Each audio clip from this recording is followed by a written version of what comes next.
Hello, I am Cody Ellingham, and this is the Transformation of Value podcast. Today I talk with Devon Lazelle. Devon has a background in banking and finance. We talk about her Bitcoin story and what is important to her, including the proof of work of motherhood and exploring the best ways to enable children to learn and thrive in this changing world. Along the way, we also talk about architecture, modernity, and a little bit about what I am doing in my other life as a photographic artist. If you want to get in touch with me, please send an email to hello@thetransformationofvalue.com and I will get back to you. I do hope you enjoyed this episode. If you would like to support the show, please consider streaming some Satoshis via your favorite podcasting 2.0 platform, such as Fountain or Breeze. Otherwise, onto the show. I'll start recording anyway, just so we've got, don't forget. I haven't forgotten so far to press the big red button, but it's always a possibility. You've got a good setup there. Yeah, no, it's great. I've got a studio here where I can do up to 4 people actually. So oh, that's good. Is that your art studio as well? Yeah. So I'm sort of straddling two worlds, sort of Bitcoin and creative. But just had a big art show on the weekend, just at the TSB Arena. Yeah. The NZ Art Show. So it was really good to talk to people about my photography and sold a bit of work. So that was really good. But it's finding a sort of a sweet spot has been my journey over the last, I guess, year or so, where I can kind of bring my artwork and my Bitcoin interests and my philosophy interests and literature, all of it together.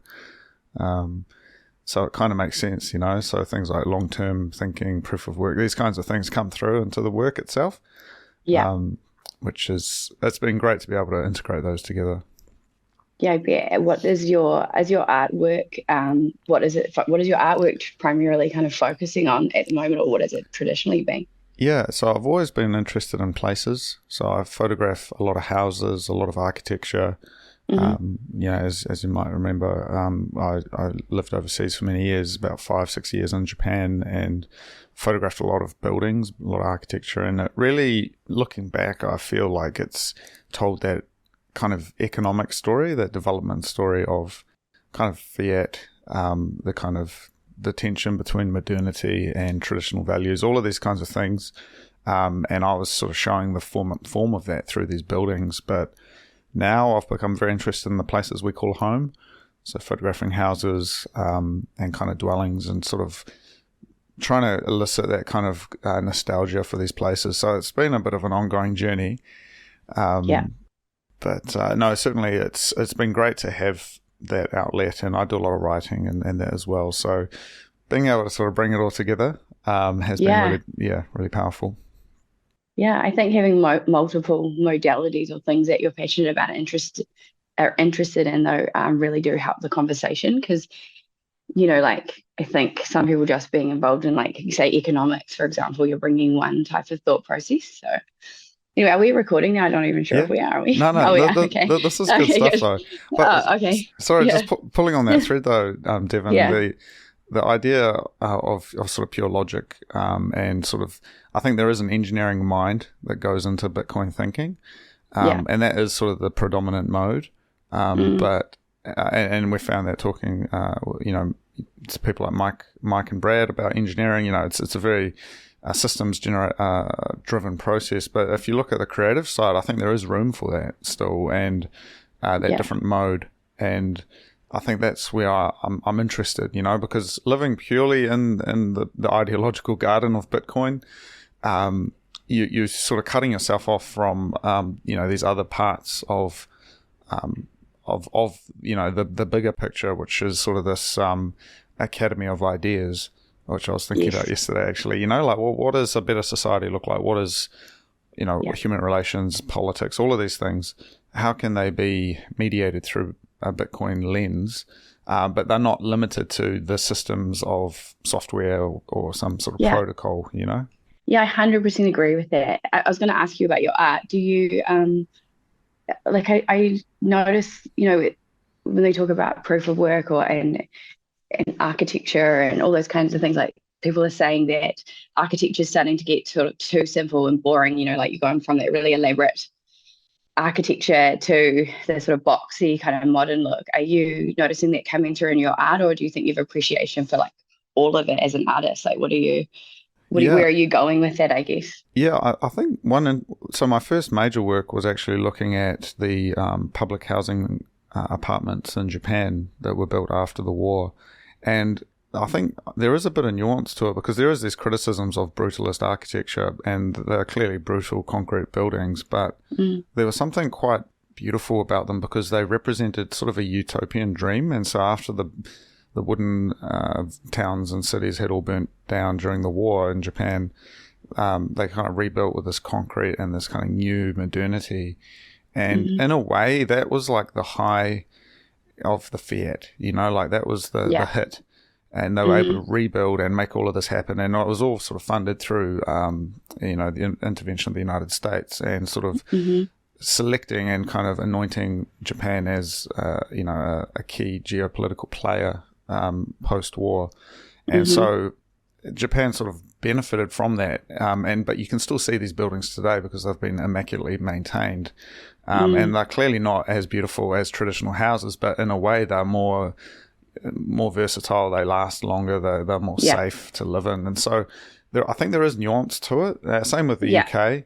They had the Blitz, which knocked down all of the old Victorian houses, and so they had to rebuild these sort of housing estates, which were kind of quote unquote ugly, but they actually weren't, because they were better than having a pile of bricks that that you couldn't live in. So you see what I mean? Yeah, exactly. And that's the thing, like, bringing all these there's so much nuance, I think. And I do feel that sometimes in the Bitcoin space, it can get very like one way of thinking. And I think that's sort of the point of Bitcoin, isn't it? It's actually about new thinking, new ideas, and bringing all of this together, and, don't throw the baby out with the bathwater. I think that's something that's important in these discussions personally. But I've always been like kind of a person that rebels no matter what. Whatever space I'm in, I'll rebel against the thinking anyway. So I apologize to anyone listening to this if it offends them. That's cool. Well, I'll be keen to pull on that thread a bit and find out a little bit about your backstory. So, like, I guess, like, who you are, what you do, what are you even doing here? No, like, exactly. What am I doing here? Like, what's brought us together today, Devon? Yes, I have really asked myself that a few times. Okay, so I'll start with sort of education. So I went to uni at 18, did pretty okay at school.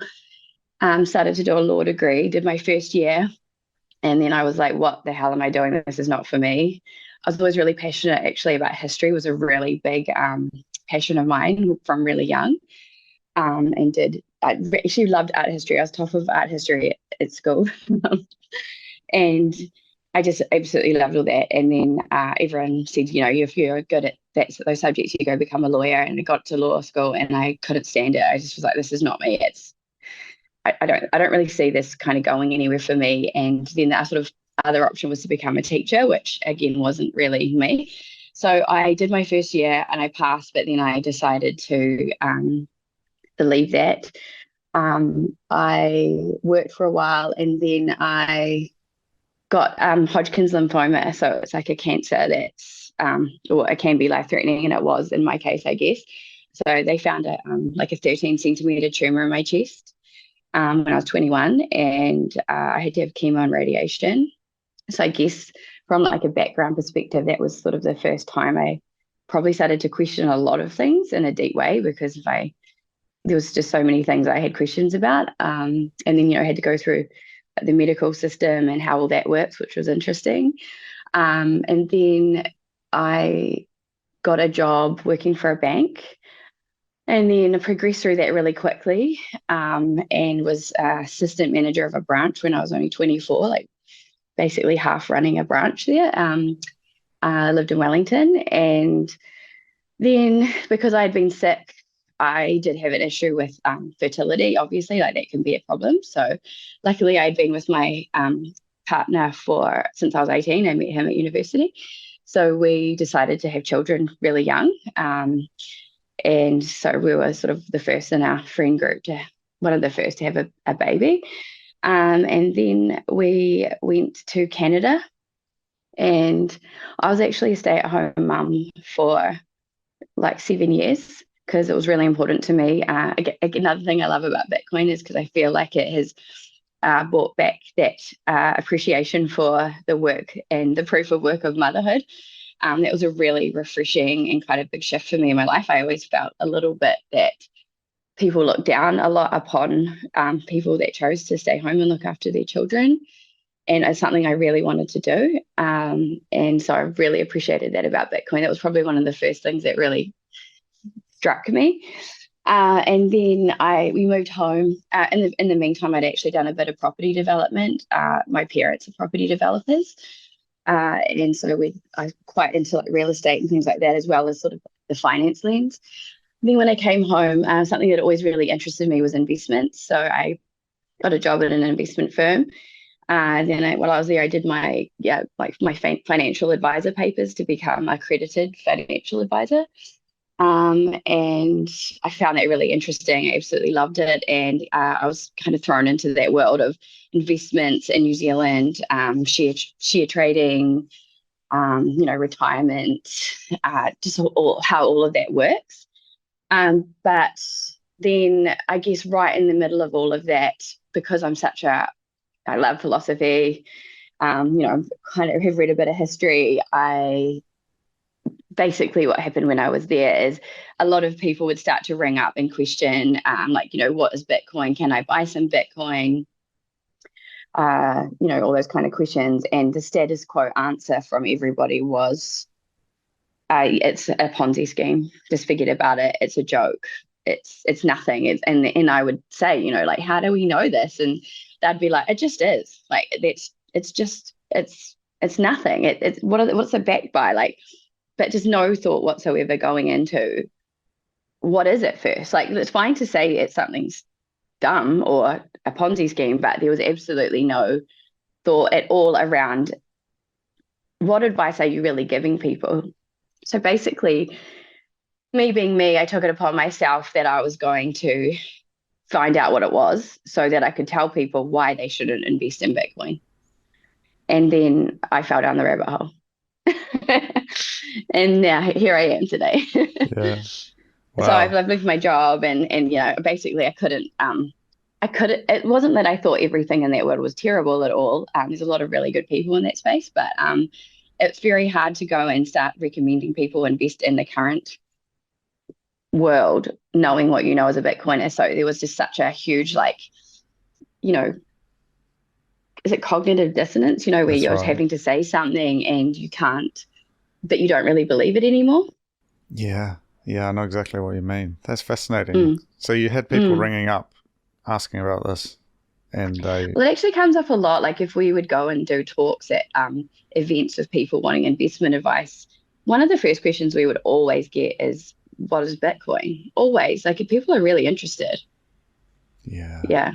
Yeah, I think it really does represent a challenge for people who are within that existing legacy financial system, because they kind of, not everyone can entertain the two modes at the same time. It takes a certain kind of mind, and so it's a lot more common to reject one or the other. And so you either escape and you're fully into the Bitcoin world, or you kind of just have to reject Bitcoin and sort of turn your blinkers on and forget about it. And that's a lot more common in my experience talking to people, that they don't let themselves see what it is the Bitcoin has to say, or to show them.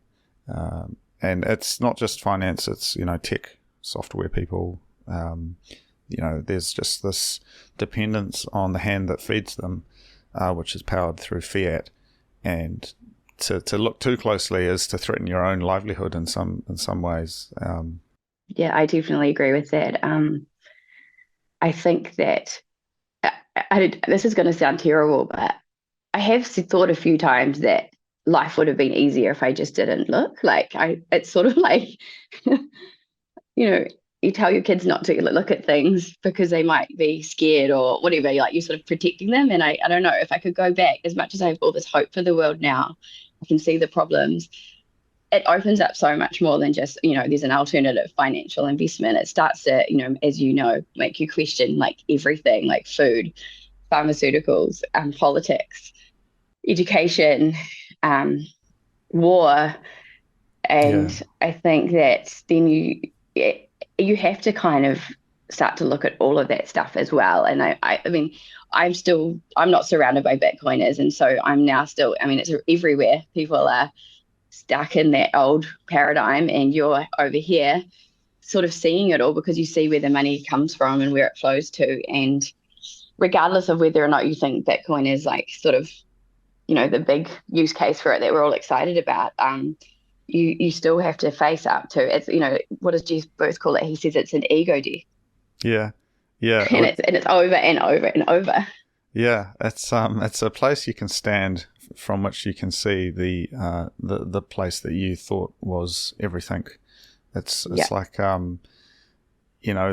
we're able to go into this Bitcoin mindset and look back on the existing system, and when you're in it and you're in the existing system, that seems like it's the be all end all, and I think that's probably the kind of sort of spiritual question almost that you mentioned you had some medical issues, and I think many people sort of perhaps can connect with that sort of experience where you've had a huge life change that's given you a new perspective, but then you've also got this other place that you can kind of put a name to it. I think Bitcoin, there's some software, there's some technology there, but it's actually a name for a bigger place that you can go to and look at the way the world is run and the political social relations between people from that lens, forgetting about the software for a moment. And I think that's really powerful. And there are parallels to this, like Plato's parable of the cave. Are you familiar with that? Yes. Yeah. Yeah. So it's sort of this. How do you think, like, how do you put a Bitcoin lens on that? I'm interested. Okay, well, for people who don't know, so the parable of the cave is, we're deep underground and we're in a cave, we're sort of chained up to some chairs and stuff, so we're facing the wall, and there's a fire burning behind us. And there's some people who are doing a puppet show in front of the fire, and all we can see, because we're chained up, is the shadows dancing on the wall. And we take that, because that's all we've ever seen, we take that as being the reality, and because we can't see the people behind us who are, doing the puppet show.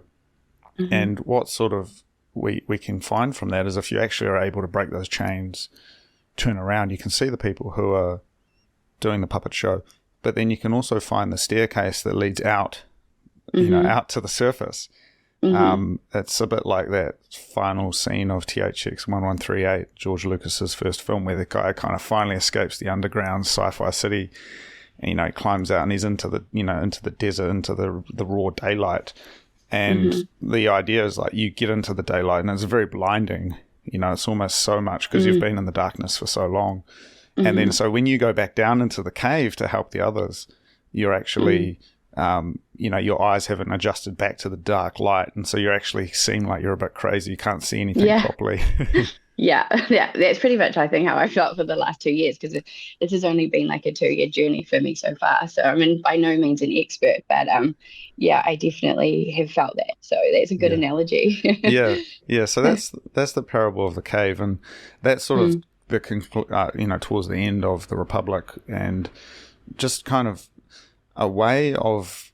So I mean, it's a physical description of a process, but really what it is it's a mental process of sort of, releasing yourself from those chains. When you realize there isn't actually any chains, you're actually just sort of part of this mode. And, it's a very lonely place sometimes as well, because everyone is watching the shadows dancing on the wall. And the analogy is watching the Twitter feed perhaps, or watching television. As the analogy for what what is projected on the wall, which isn't really reality. It's a kind of an illusion, I guess, a magical illusion that seems real though if you don't know what real is. 100%. And I think that is, in the Matrix, when he wakes up from, I don't know, what was it, the state that he was in, when he comes out and he realizes reality.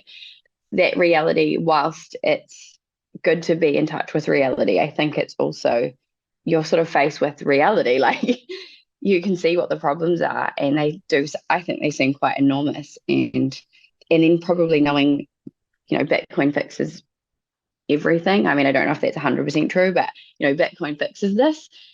And then I think there's an impatience of, like we're watching it play out in real time. It's really exciting, but you're also like, hurry up. Like, I want this to be happening now, like the solution and people to understand it. And, I went through that as well, where I felt like I wanted everybody to know and I had to tell them. And I was just quite a lot of pushback. Yeah. And sounded completely insane, basically. So yeah, well, we've both come back from the blinding light of the pure daylight, and we come back into the cave. And especially working in fiat world, you bring that sort of craziness to it. And I think though something you mentioned just a little bit earlier on though was the proof of work of motherhood. I really like that because I think it's certainly something that's really important to people. It's probably the most important thing ever. You have to have a mother, and you have to have that connection with, with your mother. And so what we've seen, in recent decades is this move towards, both parents working, corporate, whatever, being unavailable for children, things like daycare, kindergarten being kind of de facto. You sort of, as soon as your kids are old enough, you palm them off to be looked after by some other institution. And so I'd be keen to just talk a little bit more about that. So like, what is proof of work of motherhood? What does that mean for you? Yeah, I think I'm really passionate about this at my core. Like this is, it's probably not the most exciting topic for other people, but I do think for me as a female and a mother in the Bitcoin space, like going back to really valuing the work that women as mothers do for their children and viewing it probably as important, if not more important than the husbands that go off to work and are the CEOs and bring in all this money. I feel like for years it's been that, when I've told people that I was a stay-at-home mum, I just instantly get put in the dumb person category or the lazy person category, and that, you don't have ambitions. And I don't think that people value these days the skills that an intelligent, hardworking person can bring to motherhood and like what it will do for their children. And like I was out on the weekend and someone said, I just couldn't be a stay-at-home mum. I just need way too much stimulation, like mental stimulation. And I mean, I know that there's elements of motherhood that can be quite drudgerous, like, you don't sleep and changing nappies and all of that. I'm not downplaying that. But I do feel that, I was really ambitious when I was young and I was relatively intelligent. And I did feel that, it was like you'd sold yourself out by staying home with your children and coming into the Bitcoin space. I don't know why that is per se, but I just felt suddenly like this kind of connection to, raising the next generation of human beings is actually the most important work you can do. And it was just, it was beautiful.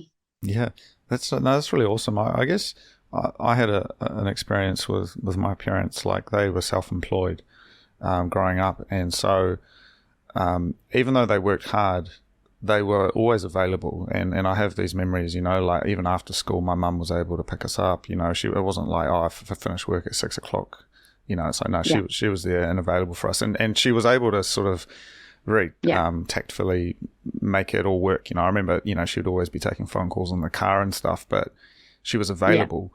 And it wasn't, I was never exposed to that corporate, having a parent who was working for some big company, or working for someone else. So effectively it was a very, it was a small business. It was just a couple of, it was just my parents and a couple of employees, mostly just my parents though. And that was really quite powerful for me, and my dad as well, like we were. You would have had them available. They were available, and what they were working for was also quite clear because they ran tree business, so pruning and tree removals and things, and so I saw it, the equipment trucks, you know, the chainsaws, you know, it was all there. So it was very proof of work, you know, like you've either done the work or you haven't, you know, it's pretty clear that, and you know, the kind of the fruits of the labor, you know, it's like, we've cut down the tree, you know, it's an old hardwood tree. We're actually going to mill it and we've got some timber from it, you know, like there was kind of this very tactile nature to the work. Whereas coming home and it's like, you've gone to the office, you've come back, like what have you actually done? Except spend time away from your family, you know? Yes. So, before all of that, I sort of was exposed, but, you know, before Bitcoin, I was exposed to a proof of work family and you know, parents of being available for me and my brother, Yeah, that's fantastic. That's like my husband and I, like he's just started a business, which, again, I think the drive to do that was probably fueled by Bitcoin, some thinking around that, you know, entrepreneurship, and we've got a business and managing to make it work with a family, and it's life changing. Like it really is that you can have it all when you do that. So when you have children, I highly recommend that you keep that up, keep that tradition. Well, yeah, I mean, I'm unemployable anyway. You know, having been brought up in, you know, working for yourself, it's really hard to go back to, you know, salary. And it's interesting in the Republic, you know, they talk about in ancient Greece sort of the different types of people that are in society. You know, you've got the merchants and the guardians of the city-state and these kinds of different categories. And the way that Plato talks about the wage earners, or Socrates talks about the wage earners, he's sort of, it's almost like they're seen as a lower class. You know, most people historically were self-employed, or they were chattels, as in, you know, serfs of a farm, you know, just working for someone else. But that was seen as quite a lower level thing. Whereas today, the idealization of it is like you're going to be a salary worker and, you know, just be all good. That's the dream. That's the dream. So we've almost done the psyop on what it means to be successful. 100%. Well, I think, I mean, I do worry. I mean, I hope it's not going to be the case, but I do worry that entrepreneurship is slowly being kind of discouraged. And, you know, it's the dream to, you know, go to uni and get your sort of the standard job that's on offer and then earn your salary. And then you're like looking forward to this retirement and you just spend your whole life waiting for that. You know, that's the sort of standard that we're all sold. And I think that, you know, New Zealand especially could, you know, we had a lot of small businesses and lots of, like, we are a really hardworking society, people that came from the other side of the world, like from Britain, you know, with nothing and started everything from scratch. So we're kind of all born startup, you know, kind of people. So, you know, I hope that changes more where people are, you know, New Zealand creates policies that help more and more so with entrepreneurship and innovation, because I think that's the key to a flourishing society. I mean, not everybody should do it, but a lot of people should. Well, I think also the definition of what self-employed means is maybe something people don't fully appreciate, because, you know, it's not really the tech bro making the thing, you know. It's like it can be a hairdresser, it can be a tradie, it can be anyone who's working for themselves, and their time is their time and they take ownership of it. And there's something for everyone when you think of it like that, you know. And again, historically, that's what society was. You've only really seen this, you know, these megacorps emerge, arguably sort of as the failure of nation states begins to happen. Like you've got these transnational, you know, Uber corporations that are just sucking up everything. And in a way, you know, having the butcher, the baker, and the candlestick maker in the town square, you know, they're all self-employed, you know. Yes. And that's kind of the ideal, I think, is those smaller, medium businesses which have got family values. They're not publicly listed. They're not, you know, trying to be this mega thing. Yeah. Agree. And that, as you're saying, New Zealand is built on that. You know, we've got about 5 big companies. Everything else is small and medium. So I think coming back to those values and what that unlocks for, you know, lifestyle, you know, connections with the family, that sort of thing, is really important. And that's even like family values, you know, like what does a family business look like? Because that's really excites me, you know, having the kids involved. You know, I remember going out in the truck to help clean up and sweep up, trees, after tree work was done growing up and stuff like that. And it was really quite formative for me to be part of that 100%. process. You know what I mean? Yeah, I agree. Like, I think now, we've got the whole daycare thing. Like, I mean, people have to do what they've got to do. It's not really a judgment on them. I think it's just that, if you have your children around you and they see you working and they're coming to work with you, like, we need to normalize. I think actually COVID, the lockdowns actually did do that quite a lot. Like, I noticed a shift now, like if you're on a Skype call and one of your kids walks in, no one really cares. In fact, everyone cracks up, and, quite often we'll be on a call and we'll have one of the kids sitting on our knee, and, like kids are now like, need to be integrated more not into the workplace all the time, because that would be quite a big distraction. But I do think that there's an element of seeing your parents working and being involved in that in some way, like you helping with the sweeping and all of that. Like, that's all education, right? Education is not just sitting at a desk. It's learning about the world and how it works and how businesses are run and how the economy works. And there's so much that kids can learn from being a part of that. Oh yeah, absolutely. And I think that's the best education for, because if you look at, I am critical, and again, this is probably a bit rich coming from me, but I am critical of the schooling system in New Zealand and sort of what's actually being taught in the curriculum. I feel like there's sort of some challenges there, but in terms of what you can learn, from people who are operating at professional level, the practical knowledge and just working alongside your parents and just sort of observing, the kids just soak that up, And in a way, the stimulation from school is just not there anymore. And it's probably one of the slowest moving pieces, right, is what's happening with the schooling system, and with, things like Bitcoin and the emergence of AI technology, other stuff that's just happening right now, hockey sticking, to expect the curriculum to keep up with that is pretty wishful. Yes.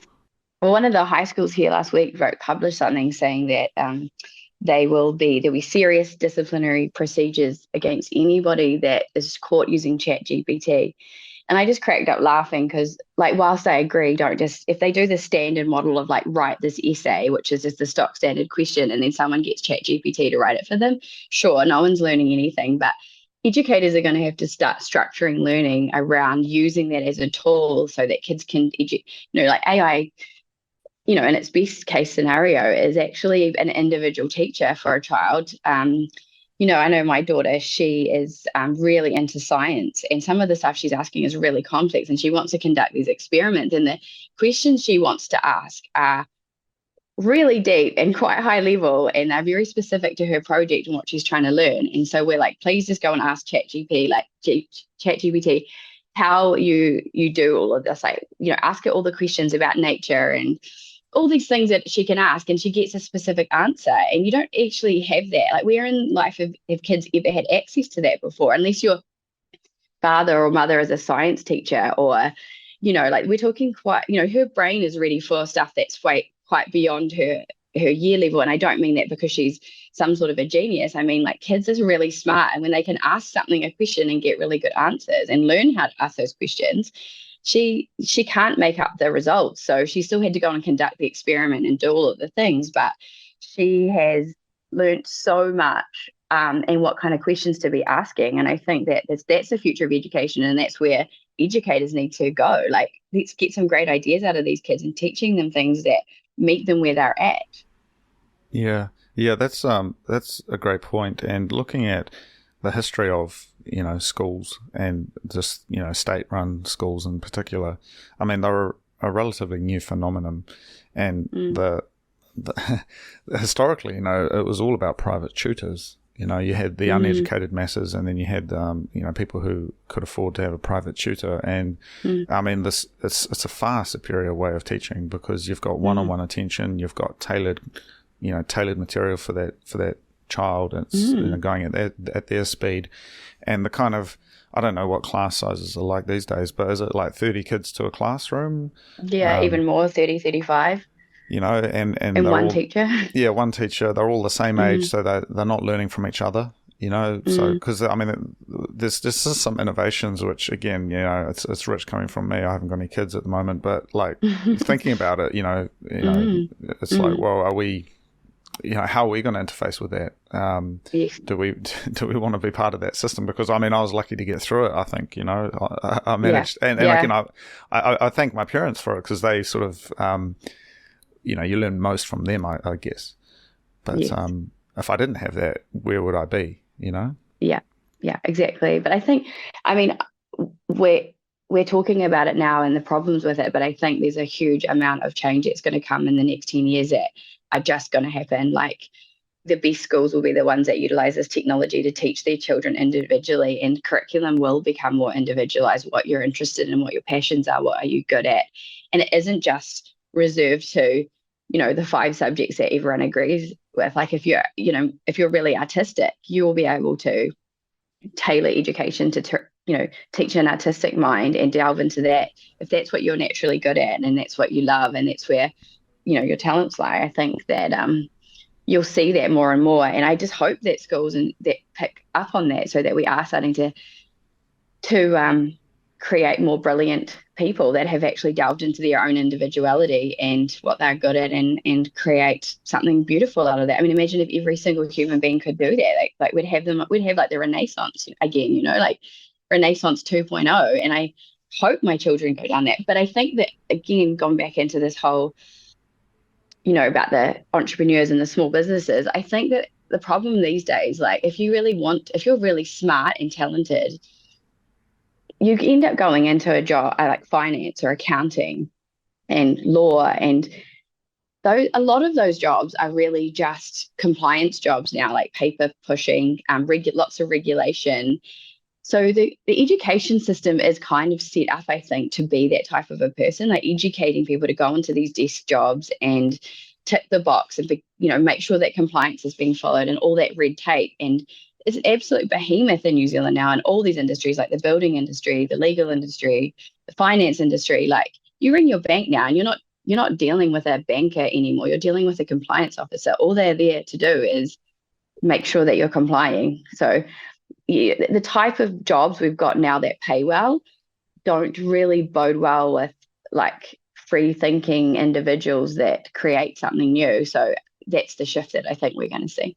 Yeah, I often, whenever I go back to Hawke's Bay, I, maybe with my wife or whatnot, I sometimes drive past my old high school, and I think of it. It was like I was almost institutionalized, and it's very nostalgic. It's sort of this longing for this safe place where it's like, you have a schedule, you've got a timetable. They even give the kids the little timetable of their subjects each day and the different periods that they're going through. And I remember back to that, and I was like, man, that was so comfortable. It was like the blue pill. You just turn up, you just sort of nod your head, you just sit in your chair and at the desk, and you're part of this organism, this institution, and it's very comforting. And I think that it's just like, wow, that.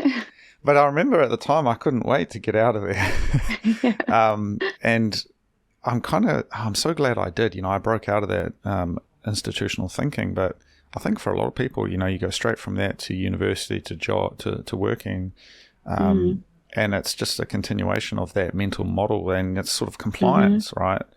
And there's no room for deviation. And I mean, you get, was it problem children? I was probably one of them, but like, that's like, well, why is this happening? What is the underlying issue here? And I think there's room for discussion in this space. It's, in the education system, how do you work with different kinds of people? How do you get them to achieve their, their personal excellence, and what does that look like for each child? It's idealistic, obviously, but like, I think having that as a goal. Yes.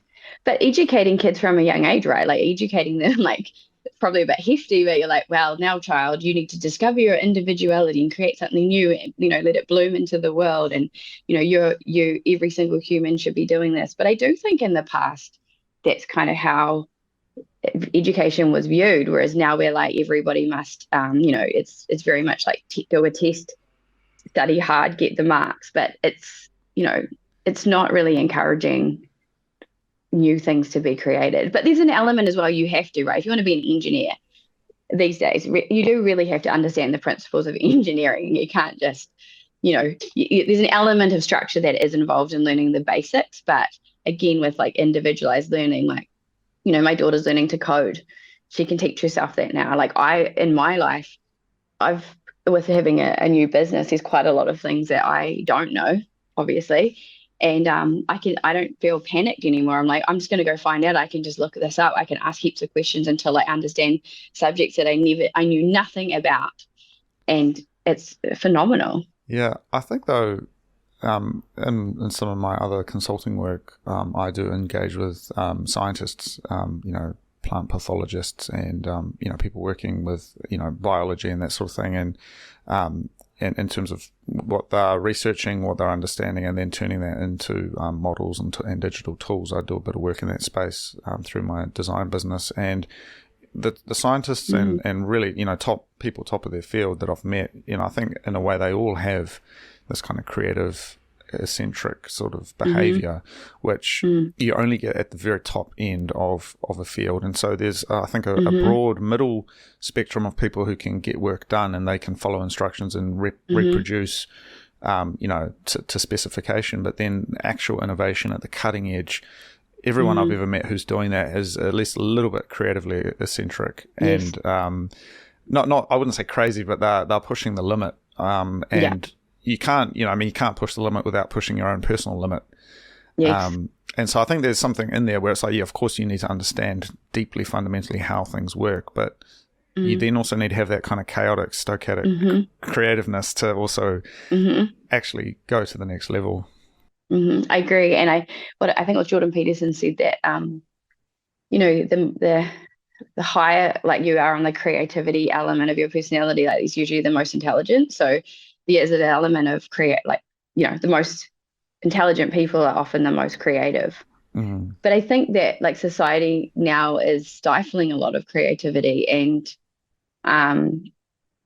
every single human being, I think, has an element of creativity in them, right? Like every single human being has something about them that they can create, and it doesn't have to be a piece of art. It can be cooking, it can be building a house, it can be studying a subject that you're really passionate and writing about it. So I think like maybe it's getting more back people to people finding what that is for them and having that outlet and encouraging it regularly, rather than like we said before, go to your desk job, go to uni, go to your desk job, pay your taxes and die. Like that's not, maybe that's a bit pessimistic, but like I think that would be great if we encourage our children to think more like that, like be creative, be your individual self. Yeah, I think there's also, we have many of the ingredients already available, but it's just a matter of sort of bringing them together, like you have the Steiner schools, which I think can be quite successful, having children of different ages together. There's different ways. Montessori, I think, is the other system for schools. And, I'm just, at a distance looking at these different models for education and sort of what they offer, how children can learn from each other, as opposed to just having this sort of centralized teacher or centralized curriculum coming through these agents of the state. These teachers, bless their souls, they work hard, but they're basically, chained to the curriculum, almost every day, and that is sort of prescribed. And that's sort of coming through. But if you decentralize that, what does it look like to have children kind of discovering stuff on their own with the kind of stewardship, kaitiaki, of a teacher or a number of teachers with certain overlapping skill sets to help the kids kind of find, because teaching the children how to learn is really the important piece, and curiosity and thirst for knowledge. The rest of it, they can fill their brains up themselves. But if you give them that skill set, it really makes a big difference.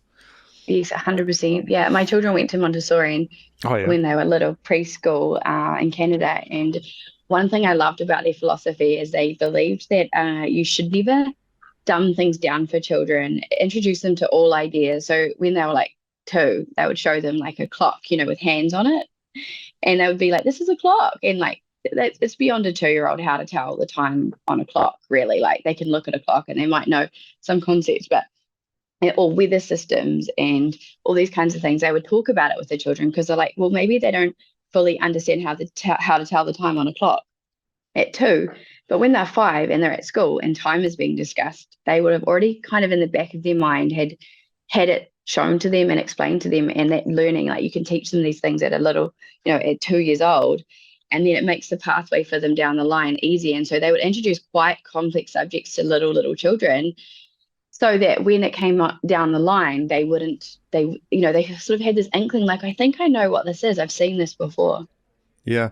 I think absolutely, the sort of Baby Shark iPad generation of children, and again, it's rich coming from me, but, looking at that with, my cousins and stuff, it's like, yeah, I don't know about that, because, I mean, I was really lucky, when I was growing up in that, I remember I was really into astronomy and looking at, I had these like really like detailed books on, galaxies and, the formation of stars and things. And I had a telescope and I remember writing down all of the NGC, there's all these different galaxies and stuff you can see with a telescope. There's a list of them, the NGC list. And I remember going through and like ticking off all the ones I could see and drawing little sketches of it, and it's like, that's awesome. But that's like university level stuff almost, but you just kind of work it out. And if you don't know, you go and find out. And we've got all the resources, and ChatGPT, as you say, or Wikipedia or Google enable that.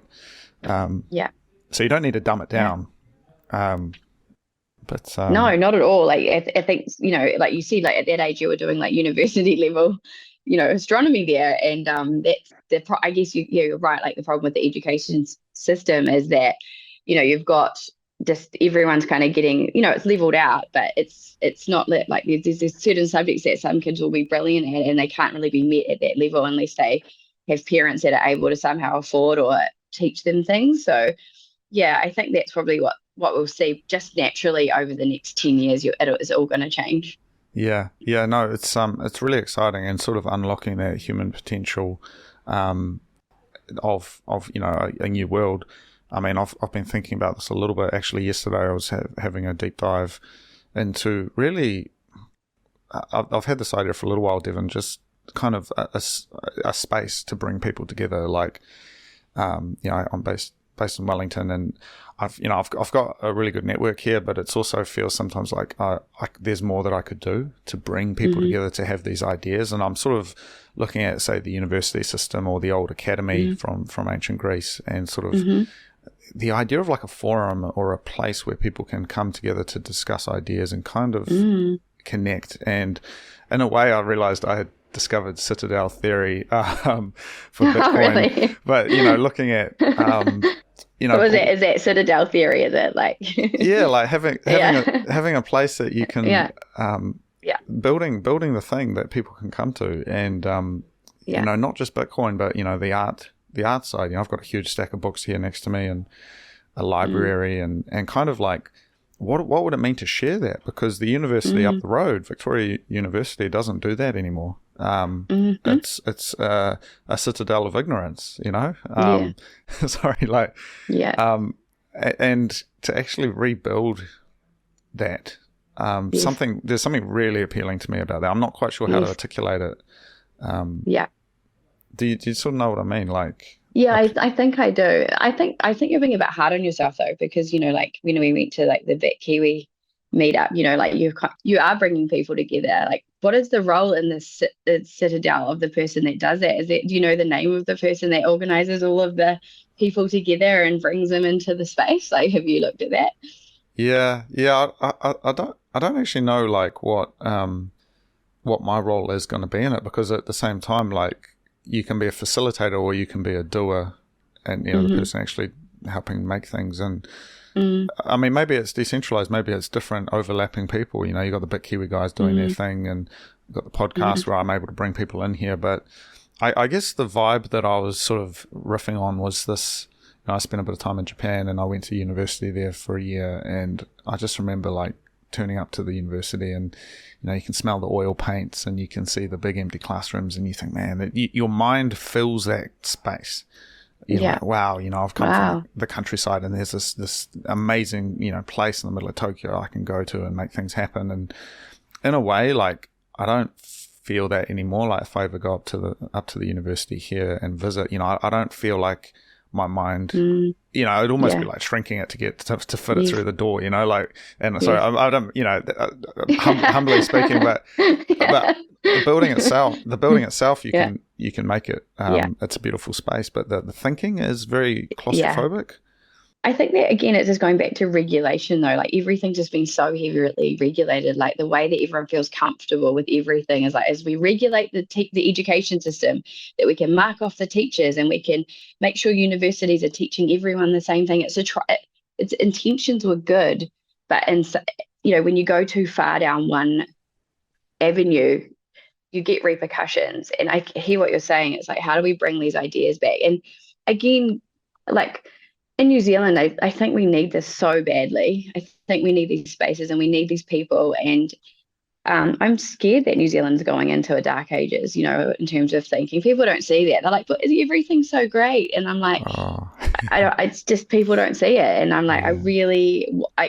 I've got children that are growing up in this country. I want to help bring that back myself. Like, I'll help you.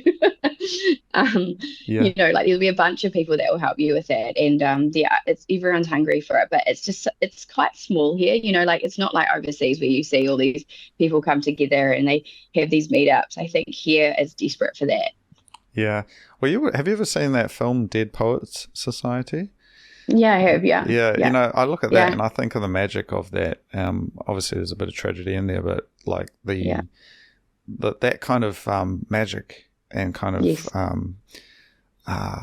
that is what I think is missing in a lot of places, is that curiosity. Yes. And that thirst for knowledge and taking that kind of idea and having places like that is really important. But to your point around New Zealand, I got back from Japan about a week ago.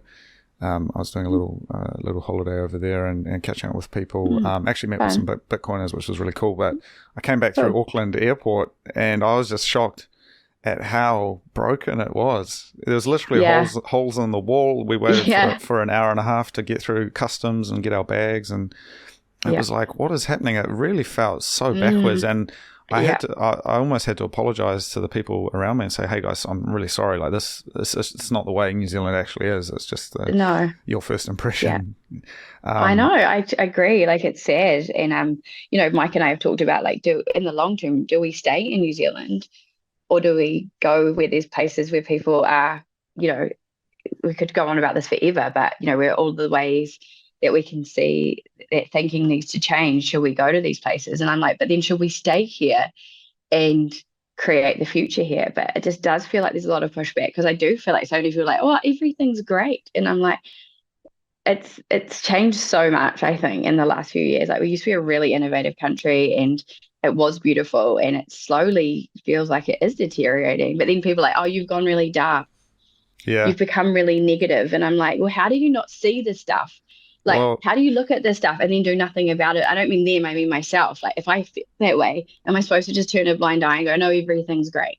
Yeah. Well, I think we're trying to build the solution. We're trying to make things better, but at the same time, we're fighting a systematic sort of trend. And, I look at New Zealand and, I think compared to Japan, anywhere can sort of seem a bit backwards. But, I look at the infrastructure we have here and I think, man, we can't even build a train. A single train line, and Japan has hundreds, thousands of train stations. All of this infrastructure, all of these subways and factories, and just perfectly aligned stuff. And I mean, they've got their own challenges, but if everything just stopped working, they would still have roads and highways and trains to kind of help them start again. But with New Zealand, it's like, we've got 80k roads, and a train line that is wonky at best, and that's about it. And it's like we're still trying to think that we're a rich country and that we deserve to have things for free and that we don't have to pay for them and that we don't have to work hard. And I think there's something quite insidious about that kind of thinking, where it's like, we've got a lot of work to do.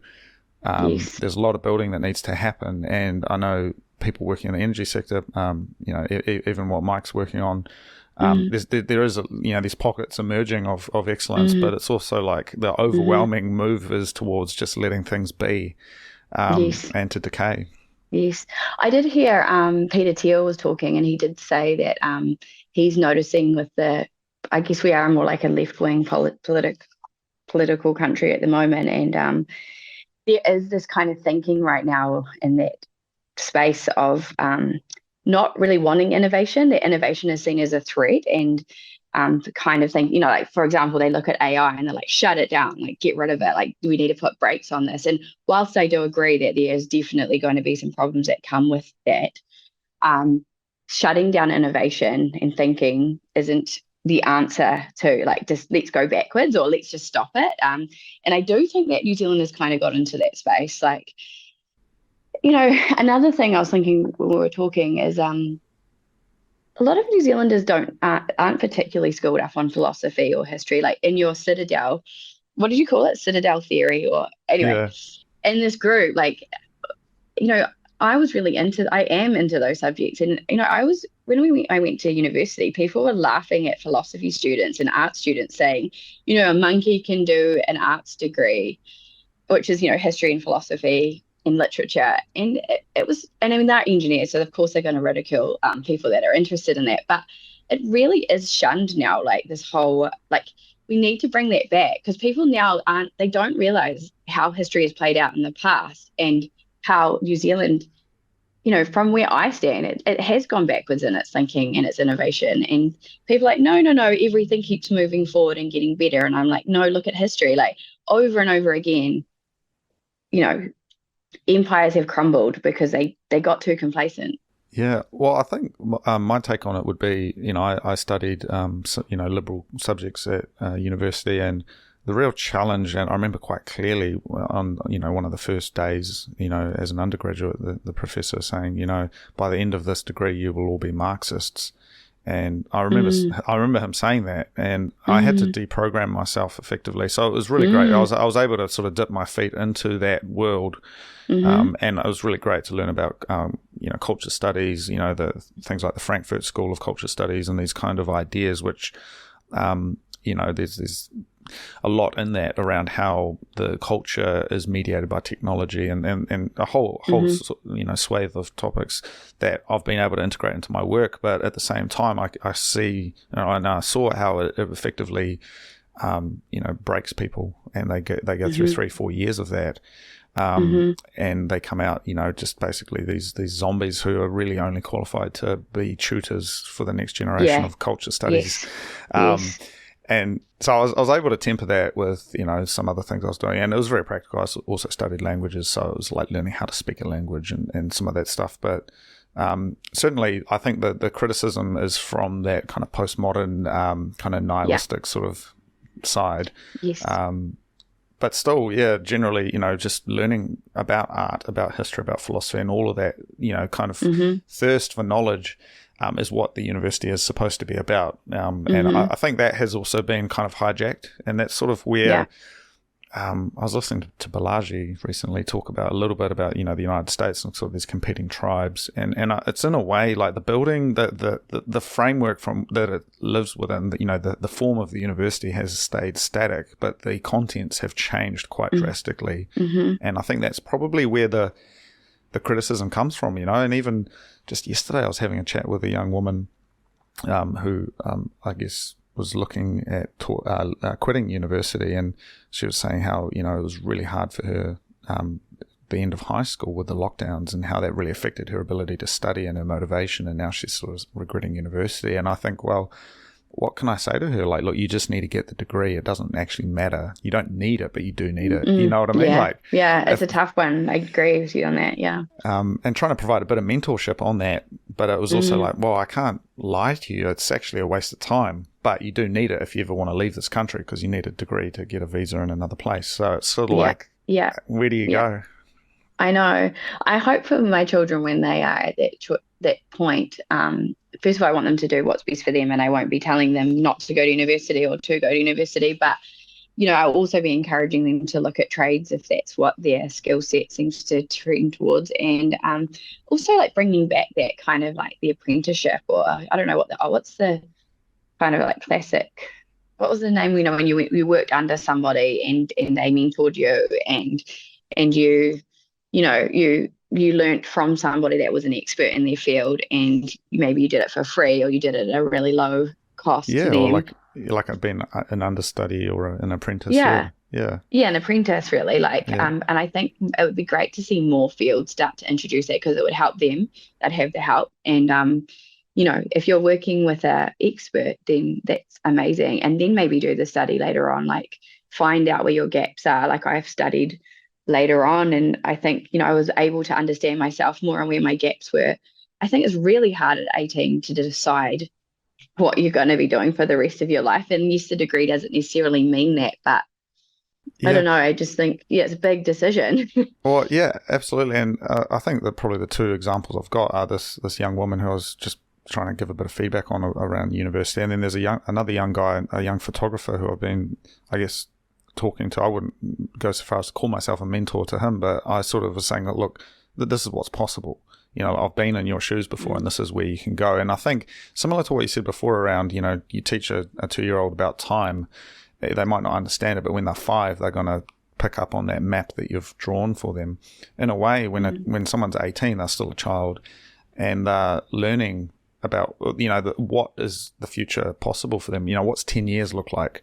Because from the age of 8 to 18, it's a huge change. From 18 to 28 or to 30, it's also a huge change, but it's like less a physical change of your body, but more so what your mind is capable of and what you're able to do.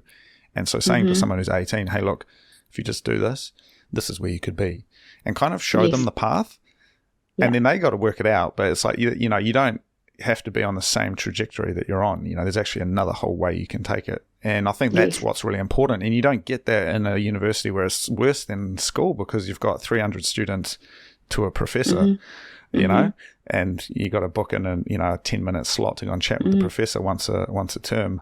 I think there's actually less mentorship there. And so the role of the Citadel or the Academy is actually to bring that back, and at it's informal for me. I just met these people through jiu-jitsu and other things, but it's like, hey, give it a go. This is what's possible. Well, that's the thing. Like, if you had this sort of community, you might bring in the younger people, the 18-year-olds, and then you've got the older and wiser folk that can pair people up to find their mentor. And it doesn't even have to be in education or a career. It could be in motherhood, fatherhood, art as a hobby. There's so many things that, everything, that listening to your podcast, like, it is getting back to that community, local food, more personalized education that's based on the real world, and people meeting other people and getting a community back again, right? Like, get our community back, proof of work of motherhood, and building a better way. This has been really interesting, Devon. I must admit, it's a super fascinating topic, and I think it's really great to hear your perspective on it as well. And I think, as you say, it's not just a singular way of looking at Bitcoin. It's actually a really a vehicle for asking a lot of different kinds of questions. Bitcoin is really it was just the beginning. It's the place that we can stand to look back on the rest of it. So thank you for all of your input and your thoughts on this. Well, thanks for having me. No, you're welcome. So great. We might wrap it there. In terms of what you're doing, is there anything that you want to link people to? Anything you want to share if people do want to reach out? Or no, I tend to I am online, but I'm online as pseudonymously, so I feel like I can say what I want to say without not that I would say anything too hectic, but I definitely try and keep my online presence kind of private. It's even been a big step coming like face to face on this, just because I don't want to be censored by what I say, worrying about what other people will think. So I am on Facebook and LinkedIn and all that though, so people can find me if they want. Yeah. And if anyone wants to perhaps pass a message on, they're more than free to reach out to me as well, and I can sort of link you guys up. So no problem there. But hey, look, I really appreciate your time. We've covered some really interesting topics, and I hope we can catch up again in the future. Yes, great. Thank you so much, Cody. It was awesome. All right, thanks, Devon. See ya. Bye.